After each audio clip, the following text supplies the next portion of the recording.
గర్భధారణ, ప్రసూతి చికిత్స, పిల్లలకు చికిత్స వంటి అన్ని సౌకర్యాలు కలిగిన ఒక పరిపూర్ణమైన ఆసుపత్రి మన సుధా ఫర్టిలిటీ సెంటర్.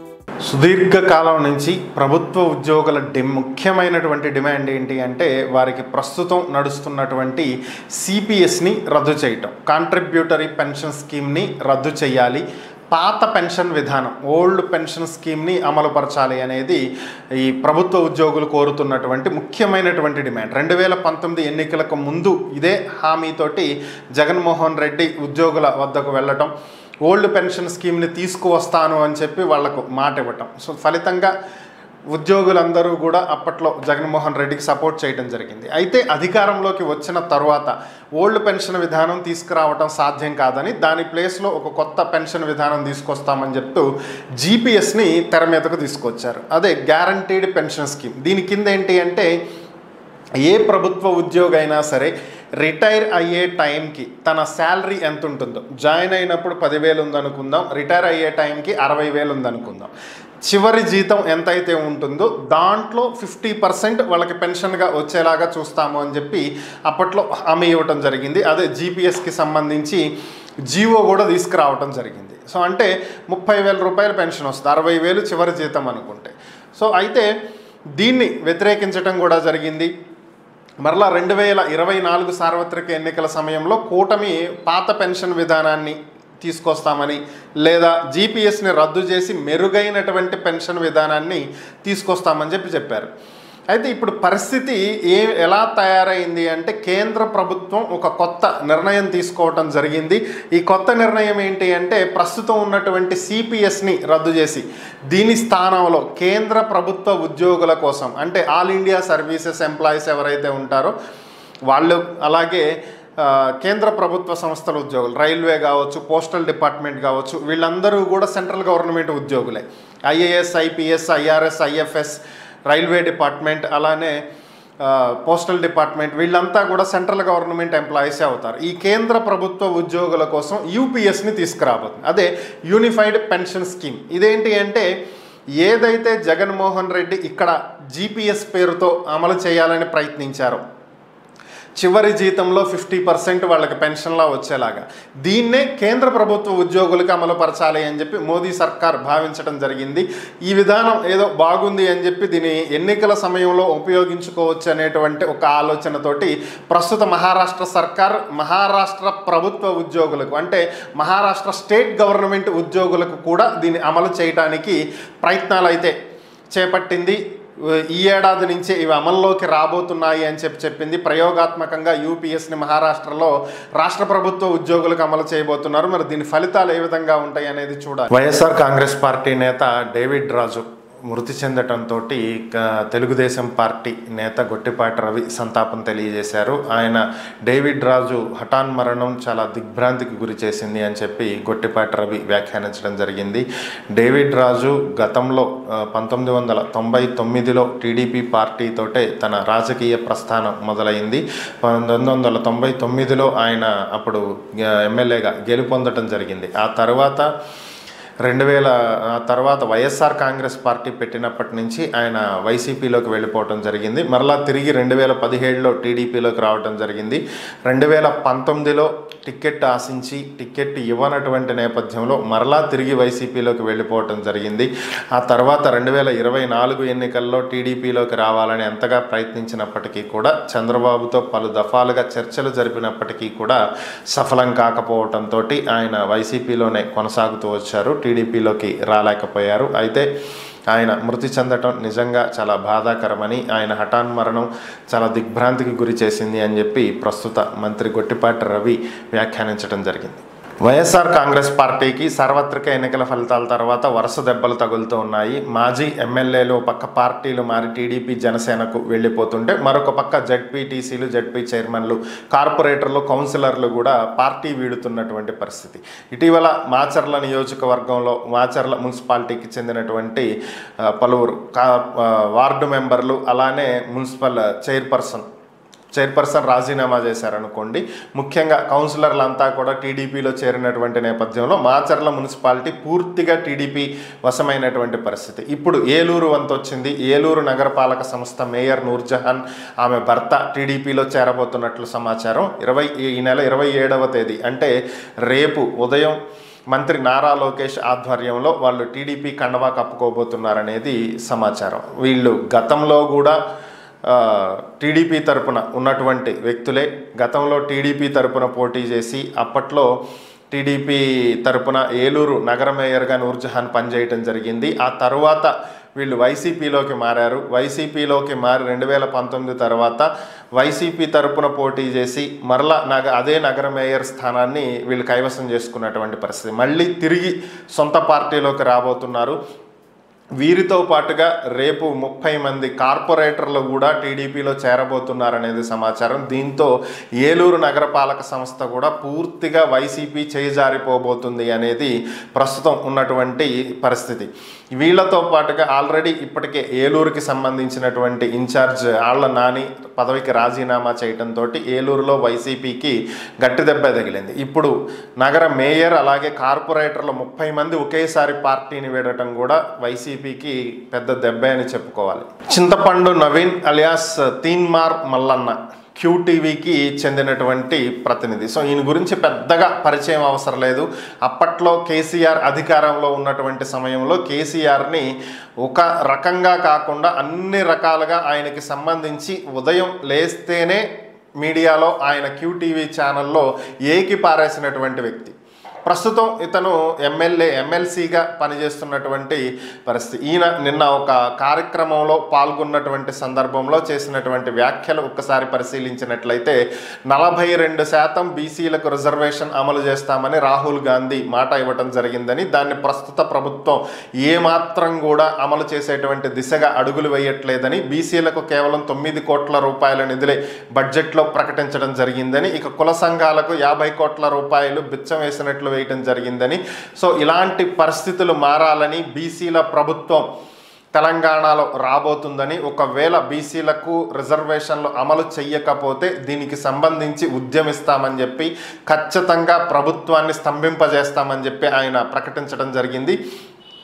అవసరమైతే దీనికి సంబంధించి బీసీలకు న్యాయం జరిగేలాగా కేసీఆర్ని కలుపుకుపోతామని, ఆయన్ని కలిసి వినతిపత్రం సమర్పిస్తామని, అందరం కలిసి పోరాటం చేస్తామని, దీనివల్ల తన పదవి పోయినా పర్లేదు, మీడియాలో కూర్చుని మరలా గతంలో చేసినటువంటి తన జాబ్ మళ్ళీ చేస్తానని, అంతేకాని బీసీలకు అన్యాయం జరిగితే మాత్రం ఏమాత్రం వెనకడుగు వేయను అని చెప్పి ఆయన నిన్న ప్రకటించడం జరిగింది. ఒకప్పుడు కేసీఆర్తో గొడవలు పడి జైలుకి వెళ్ళి అరెస్ట్ అయ్యి ఎంతో చేసినటువంటి చింతపండు నవీన్ అలియాస్ తీన్మార్ మల్లన్న ఇప్పుడు కేసీఆర్నే కలుపుకుని వెళ్ళేటువంటి పరిస్థితులు కనిపిస్తున్నాయి. ఒకప్పటి శత్రువులు ఇప్పుడు మిత్రులవుతున్నటువంటి పరిస్థితి.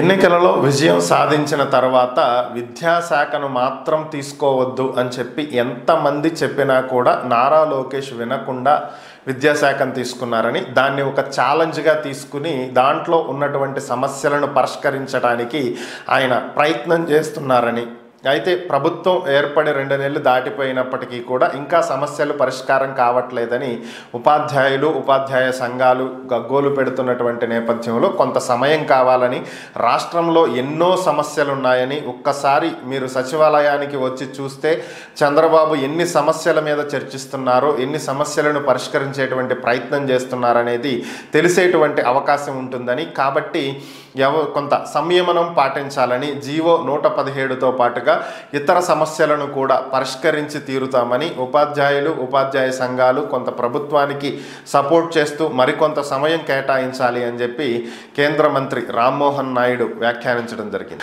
వైఎస్ఆర్ కాంగ్రెస్ పార్టీ అధికారంలో ఉన్నప్పుడు తీసుకువచ్చినటువంటి గ్రామ వార్డు సచివాలయాల వ్యవస్థని ప్రస్తుత కూటమి ప్రభుత్వం ప్రక్షాళన దిశగా అడుగులు వేస్తున్నట్లుగా కనిపిస్తుంది. వీళ్ళ అధికారంలోకి వచ్చిన వెంటనే కూటమి ప్రభుత్వం దీని మీద దృష్టి సారించింది. అప్పుడే చెప్పింది గ్రామ వార్డు సచివాలయాల్లో ప్రక్షాళన చేపడతాము అని చెప్పి, దానికి తగ్గట్టుగానే ఇప్పుడు అడుగులు ముందుకు వేస్తున్నటువంటి పరిస్థితి. ముందుగా 2000 కుటుంబాలకు ఒక సచివాలయం ఉన్నటువంటి దాన్ని క్లస్టర్ల వ్యవస్థగా మారుస్తూ 5000 కుటుంబాలకు ఒక సచివాలయం ఉండేలాగా ఏర్పాట్లు చేసింది. ఇవి ప్రస్తుతం ఇంకా అమలు దశకి రాకపోయినప్పటికీ కూడా త్వరలోనే ఇవి అమల్లోకి రాబోతున్నాయి. ఇప్పుడు పరిస్థితి ఏంటంటే ఒక్కొక్క సచివాలయానికి 10 నుంచి 14 మంది ఎంప్లాయీస్ ఉంటారు. సో అంటే ఆ ఏరియాలో ఉన్నటువంటి అవసరాన్ని బట్టి ఒక 4 ఎంప్లాయీస్ ఎక్కువ తక్కువ, సో 10-14 మధ్యలో మినిమం 10 మెంబర్స్ ఎంప్లాయీస్ ఖచ్చితంగా ఉంటారు. ఇక పైన అక్కడ అవసరాలను బట్టి ఒకరిద్దరు ఎక్కువ ఉండొచ్చు తక్కువ ఉండొచ్చు. సో అయితే ఇప్పుడు దీని మీదే ప్రభుత్వం దృష్టి పెట్టడం జరిగింది. ఏ సచివాలయంలో అయినా సరే 5గురికి మించి ఉద్యోగులు ఉండకుండా చర్యలు తీసుకుంటుంది. మొదటి విడతలో భాగంగా 660 మంది సచివాలయ ఉద్యోగులని ఇరిగేషన్ డిపార్ట్మెంట్కి పంపిస్తూ ఏఈలుగా నియమిస్తుంది. అసిస్టెంట్ ఇంజనీర్స్గా, ఇరిగేషన్ డిపార్ట్మెంట్ అసిస్టెంట్ ఇంజనీర్స్గా నియమిస్తూ వీళ్ళని అక్కడకు ట్రాన్స్ఫర్ చేస్తుంది. 660 మంది ఇంజనీరింగ్ విభాగానికి చెందినటువంటి సచివాలయ ఉద్యోగులను అక్కడకు ఇరిగేషన్ డిపార్ట్మెంట్కి మార్చి అక్కడ అసిస్టెంట్ ఇంజనీర్లుగా వారిని నియమించబోతున్నట్లుగా సమాచారం. అలాగే వివిధ దశలలో మొత్తం 1,26,000 మంది సచివాలయ ఉద్యోగులు ఉంటే వీళ్ళల్లో దాదాపుగా 50% పీపుల్ 50% మంది ఉద్యోగులను వివిధ శాఖలలో అంటే రాష్ట్రంలో ఉన్నటువంటి ప్రభుత్వంలో ఉన్నటువంటి వివిధ శాఖల్లోకి వీళ్ళని పంపించబోతుంది. ఒకే శాఖలో కాకుండా ఇప్పుడు 660 మందిని ఇరిగేషన్లోకి ఎలా పంపించిందో అలాగే మిగిలినటువంటి వాళ్ళని ఇతర శాఖల్లోకి, విద్యాశాఖలో కొంతమందికి, విద్యుత్ శాఖలో కొంతమందికి, అలానే క్రీడా శాఖల్లో కొంతమందికి, రవాణా శాఖలో కొంతమందికి, ఇలా ఒక్కొక్క శాఖకు కొంతమందిని డివైడ్ చేస్తూ దశల వారీగా, ఒకేసారి మార్చకుండా దశల వారీగా కొద్ది మందిని తీస్తూ అలా ఓవరాల్గా స్టేట్ వైడ్ ఒక్కొక్క సచివాలయానికి 5గురికి మించి ఉద్యోగులు లేకుండా చర్యలు చేపట్టబోతుంది. దీనికి సంబంధించి ప్రభుత్వం చకచక అడుగులు కదుపుతుందనేది ప్రస్తుతం మనకున్నటువంటి సమాచారం. కొత్తగా ప్రభుత్వం ఏర్పడిన దగ్గర నుంచి గతంలో లా కాకుండా లోకేష్ చాలా సిన్సియర్గానే ఎఫర్ట్ పెడుతున్నారు. తన వద్దకు వచ్చేటువంటి సమస్యలను పరిష్కరించడం చొరవ చూపిస్తున్నారు.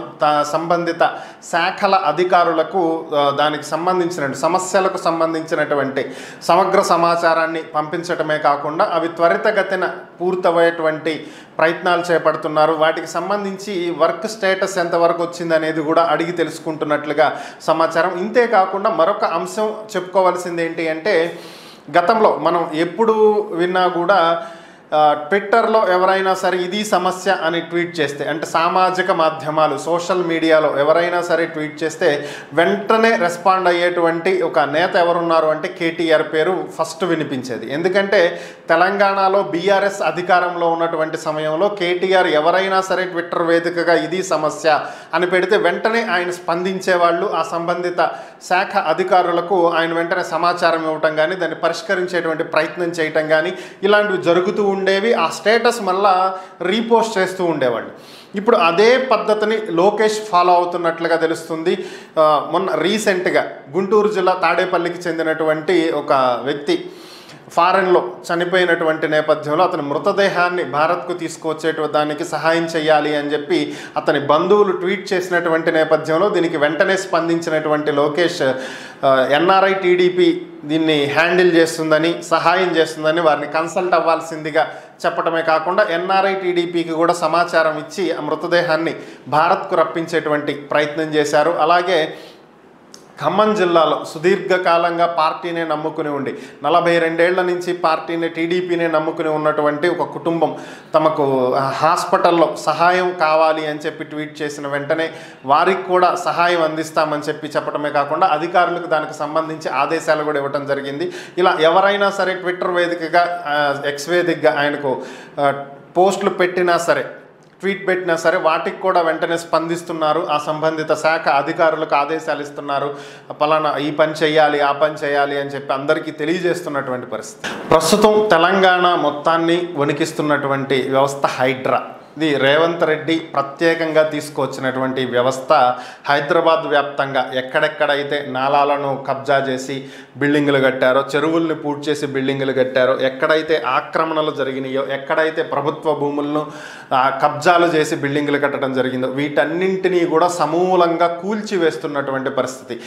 శనివారం హీరో నాగార్జునకు చెందినటువంటి ఎన్ కన్వెన్షన్ సెంటర్ని కూల్చివేశారు. ఇది మనందరికీ తెలిసిందే. సో ఇలా వరుస పెట్టి ఎక్కడ అయితే అక్రమ కట్టడాలు ఉన్నాయో వాటన్నింటినీ కూడా హైడ్రా కూల్చివేస్తుంది. అయితే ఇదే పరిస్థితి కొనసాగినట్లయితే, ఇలాగే గనక ముందుకు వెళ్తే రేవంత్ రెడ్డి చిన్న వ్యక్తులతోటి పెట్టుకోవట్లేదు, చాలా పెద్ద వ్యక్తులతోటి, సొసైటీలో పలుకుబడి హోదా అన్నీ ఉన్నటువంటి వ్యక్తులతో పెట్టుకుంటున్నారు. ఒకటి, ఇది సజావుగా సాగితే ఇలాంటి బడాబాబులంతా కూడా జైలుకు వెళ్తారు, లేదంటే వీళ్ళందరి ఒత్తిడితోటి రేవంత్ రెడ్డినే తీసుకువెళ్ళి జైల్లో వేసేటువంటి పరిస్థితి వస్తుంది, రేవంత్ రెడ్డి జైలుకు వెళ్ళేటువంటి పరిస్థితి వస్తుంది. కాబట్టి రేవంత్ రెడ్డి చేస్తున్నటువంటి పని చాలా మంచిది, శభాష్ రేవంత్ రెడ్డి. అయితే ఒకటి, వాళ్ళన్నా జైలుకి వెళ్తారు, లేకపోతే రెండు, నిన్నన్నా జైలుకి పంపుతారు, జాగ్రత్తగా ఉండు అంటూ సిపిఐ నేత నారాయణ సంచలనమైనటువంటి వ్యాఖ్యలు చేయడం జరిగింది. ప్రస్తుతం చంద్రబాబు నాయుడు హైదరాబాద్లో ఉన్నారు. గత 2 రోజుల నుంచి కూడా ఆయన హైదరాబాద్లోనే ఉన్నారు. ఇక్కడే ఎన్టీఆర్ ట్రస్ట్ భవన్లో తెలంగాణ టీడీపీకి సంబంధించి ఆయన చర్యలు చేపడుతున్నట్లుగా తెలుస్తుంది. ఎందుకంటే ఇక్కడ ఏపీలో టీడీపీ అధికారంలోకి వచ్చింది, ఇక తెలంగాణలో కూడా టీడీపీని బలోపేతం చేయాలని చెప్పి భావిస్తున్నారు. 2014 ఎన్నికల తర్వాత కొద్దిగా 2014 ఎన్నికల్లో తమ ఉనికిని చాటుకున్నటువంటి టీడీపీ 2018 తెలంగాణ ఎన్నికలు వచ్చేటప్పటికి పూర్తిగా తమ ఉనికిని కోల్పోయింది. చాలామంది టీడీపీ నుంచి అటు బీఆర్ఎస్లోకి, అప్పటి టీఆర్ఎస్ ఇప్పుడు బీఆర్ఎస్లో చేరటం జరిగింది. ఒక కొద్ది గొప్ప మంది ఉంటే కొంతమంది కాంగ్రెస్కి, కొంతమంది బీజేపీకి వెళ్ళిపోయినటువంటి పరిస్థితి. ఇక 2023 తెలంగాణ ఎన్నికలకు వచ్చేటప్పటికి అసలు టీడీపీ పోటీ కూడా చేయనటువంటి పరిస్థితి. సో ఇలాంటి పరిస్థితి నుంచి ప్రస్తుతం చంద్రబాబు నాయుడు చేసినటువంటి అభివృద్ధి గురించే అందరూ మాట్లాడుకుంటున్నారు. ఈరోజు హైదరాబాద్ ఈ స్థాయిలో ఉందంటే దానికి చంద్రబాబు నాయుడే కారణం. ఆయన ఏర్పాటు చేసినటువంటి హైటెక్ సిటీ కావచ్చు, అక్కడ ఫ్లైఓవర్ల నిర్మాణం కావచ్చు, డెవలప్మెంట్, ఇన్ఫ్రాస్ట్రక్చర్, సైబరాబాద్ సిటీ నిర్మాణం, ఇవే కారణం. సో అలాంటి నేత మరలా కావాలి అని చెప్పి యావత్ తెలంగాణ ప్రజానీకం మాట్లాడుకుంటుంది అనేటువంటి వాదనల నేపథ్యంలో వీటినే బలంగా నమ్మినటువంటి చంద్రబాబు నాయుడు మరలా అక్కడ పార్టీని బలోపేతం చేయాలనేటువంటి ప్రయత్నం చేపడుతున్నారు. అయితే తప్పేం కాదు. అయితే పార్టీ వీడినటువంటి వాళ్ళందరినీ తిరిగి పార్టీలో చేర్చుకోవాలని చెప్పి తెలంగాణ టీడీపీ నేతలకు చంద్రబాబు దిశానిర్దేశం చేస్తున్నట్లుగా తెలుస్తుంది. ఇక ఉమ్మడి ఆంధ్రప్రదేశ్ 1999 ఎన్నికల్లో ఎమ్మెల్యేగా గెలుపొంది మంత్రి పదవి చేపట్టినటువంటి సినీ నటుడు బాబు మోహన్ ఆ తర్వాత పార్టీ మారిన విషయం అందరికీ తెలిసిందే. సో ఆయన ప్రస్తుతం ప్రజాశాంతి పార్టీలో ఉన్నారు. కాంగ్రెస్ అని, బీజేపీ అని అన్ని పార్టీలు తిరిగి చివరికి ప్రజాశాంతి పార్టీకి చేరారు. ఇంకా ఇప్పుడు మరలా తిరిగి టీడీపీలోకి రావాలనేటువంటి ప్రయత్నం చేస్తున్నారని నిన్న చంద్రబాబుని కలిశారు అనేది సమాచారం. ఇవన్నీ ఒక ఎత్తు అయితే, పార్టీని త్వరగా బలోపేతం చేసుకుని తొందరగా చేరికలను చేసుకుని వచ్చే జీహెచ్ఎంసీ ఎలక్షన్స్కే పోటీకి వెళ్ళాలి అని చెప్పి చంద్రబాబు భావిస్తున్నట్లుగా తెలుస్తుంది. దీనికి కాను బాబు దగ్గర ఒక వ్యూహం ఉన్నట్లుగా సమాచారం. ఎలా అయితే ఏపీలో కూటమి కట్టి కూటమి ద్వారా అధికారాన్ని సాధించారో అదే విధంగా తెలంగాణలో కూడా గత ఎన్నికల్లో బీజేపీతో కలిసి పోటీ చేసినటువంటి జనసేన 8 స్థానాల్లో పోటీ చేస్తే ఒక్క స్థానం కూడా దక్కించుకోలేకపోయింది తెలంగాణలో. అలాంటి జనసేన బీజేపీని టీడీపీ తోటి కలుపుకుని ఎలా అయితే ఏపీలో కలిసి ఉంటే మంచి రిజల్ట్ వచ్చిందో అలాగే తెలంగాణలో కూడా మంచి రిజల్ట్ వస్తుంది, కలిసి వెళదాం అని చెప్పి చెప్తున్నట్లుగా తెలుస్తుంది. దీనికి సంబంధించే వ్యూహాలు రచిస్తున్నట్లు తెలుస్తుంది. మరి బీజేపీ, జనసేన ఏ మేరకు తెలంగాణలో టీడీపీతో కలిసి వస్తాయనేది చూడాలి. ఈ ఏడాది అక్టోబర్లో మహారాష్ట్రకి ఎన్నికలు జరగనున్నాయి. మహారాష్ట్రకు జరగనున్నటువంటి ఎన్నికల నేపథ్యంలో ఇక్కడ ఒక కీలకమైనటువంటి అంశం ఒకటి చోటు చేసుకుంది. ఏంటి అంటే నేషనల్ ఫిల్మ్ ఫెస్టివల్లో భాగంగా మన దేశంలో ఈ ఏడాది ఇజ్రాయిల్ ఫిల్మ్ ఫెస్టివల్ ఏర్పాటు చేయబోతున్నారు. ఇది కూడా మహారాష్ట్రలో ఏర్పాటు చేయబోతున్నట్లుగా సమాచారం. అయితే ఇది తెలుసుకున్నటువంటి పాలస్తీనా మహారాష్ట్రలో దాడులు చేయబోతుంది. ఇజ్రాయిల్ ఫిల్మ్ ఫెస్టివల్కు వ్యతిరేకంగా దాడులు నిర్వహించబోతున్నారు. మహారాష్ట్రలో ఉగ్రవాద దాడులు, ఉగ్రవాద చర్యలు జరిగేటువంటి అవకాశం ఉంది అనేటువంటి ఇంటెలిజెన్స్ వర్గాల సమాచారం మేరకు కేంద్రం వెనక్కి తగ్గినట్లుగా తెలుస్తుంది. ఈ ఏడాది నిర్వహించనున్నటువంటి ఫిలిం ఫెస్టివల్లో మహారాష్ట్రలో నిర్వహించేటువంటి ఇజ్రాయిల్ ఫిలిం ఫెస్టివల్ని రద్దు చేస్తున్నట్లుగా కేంద్రం ప్రకటించడం జరిగింది. ఎందుకంటే మహారాష్ట్ర ఎన్నికలు ఉన్నటువంటి నేపథ్యంలో అక్కడ ఏవైనా అవాంఛనీయ ఘటనలు జరిగినా, ఏదైనా ఉగ్రవాద దాడులు జరిగినా అది ఎన్నికల మీద ప్రభావం చూపేటువంటి అవకాశం ఉంటుంది కాబట్టి వెనక్కి తగ్గినట్లుగా సమాచారం. ఓవరాల్గా ఈ ఏడాది ఇజ్రాయిల్ ఫిలిం ఫెస్టివల్ని మహారాష్ట్రలో నిర్వహించకుండా ఈ ఏడాదికి రద్దు చేస్తున్నట్లుగా ప్రస్తుతం మనకు అందుతున్నటువంటి సమాచారం.